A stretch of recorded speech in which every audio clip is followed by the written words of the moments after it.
ઉનાળાની શરૂઆત થઈ ગઈ છે. હવે બરફની લાડીએ ભીડ જામશે, આઈસ્ક્રીમની પાર્લરની ભીડ અને બાળકો પેપ્સી પાછળ ગાંડા થશે અને ખાવાની ખૂબ મજા આવે છે અને એ નુકસાન પણ કરે છે. આમાંથી ઘણા પેરેન્ટ્સ એવા હશે કે બાળકોને કહેતા હશે કે આ ના ખાવું જોઈએ, રાઈટ ના જ ખાવું જોઈએ.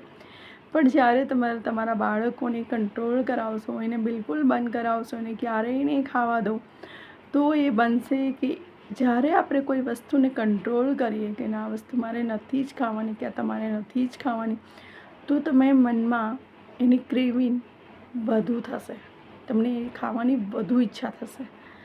ક્યારે પણ એવું ના કરવું કે આ હું બિલકુલ નથી ખાવાની કે તમારે બિલકુલ નથી ખાવાનું. ક્યારેક ખાઈ શકાય ને પોતાના મનની ક્રેવિંગ દૂર કરી શકાય.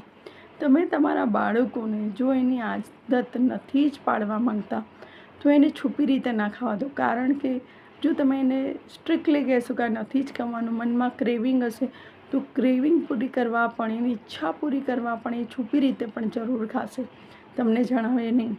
એના કરતાં બેટર છે કે એને ક્યારેક બહાર લઈ જાઓ ને તમે જ એની ઈચ્છા પૂરી કરો, તો એ કંટ્રોલ જરૂર કરી શકશે આ વસ્તુ પર. અને તમે નિયમિત રાખશો કે આટલું જ માત્રામાં ખાવું જોઈએ. તો અને જો તમે એને સ્ટ્રિક્ટલી કહેશો કે આ નથી જ ખાવાનું, તો એ છુપી રીતે પણ એની ઈચ્છાઓ પૂરી કરશે.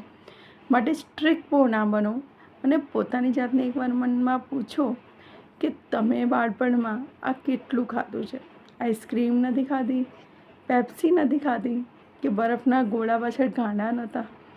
તો તમે બાળપણમાં એન્જોય કર્યું છે, તો તમારા બાળકોને કોઈક વાર જરૂર કરવા દો. કારણ કે ઈચ્છાઓ પૂરી કરવી, મનની ક્રેવિંગ પૂરી કરવી જરૂરી છે, એને દબાવવી બિલકુલ જરૂરી નથી. તો એમને પણ આ ઉંમરમાં એન્જોય કરવા દો. તમે તમારા બાળપણમાં એન્જોય કર્યું છે, તો આ એની ઉંમર છે એન્જોય કરવાની. હા, નિયમિતતા સાથે, એટલે તમે એના મિત્ર બની જાઓ. મિત્રની જેમ તમે પણ એની સાથે મજા લો, તો મજા આવશે તમને ઉનાળો એન્જોય કરવાનો, રાઈટ. મેં તો બાળપણમાં ઘણા બરફના ગોળા ખાધા છે, તમે પણ ખાધા જ હશે, રાઈટ. કમેન્ટ કરજો, તમે આઈસ્ક્રીમ વધારે ભાવે છે કે બરફના ગોળા.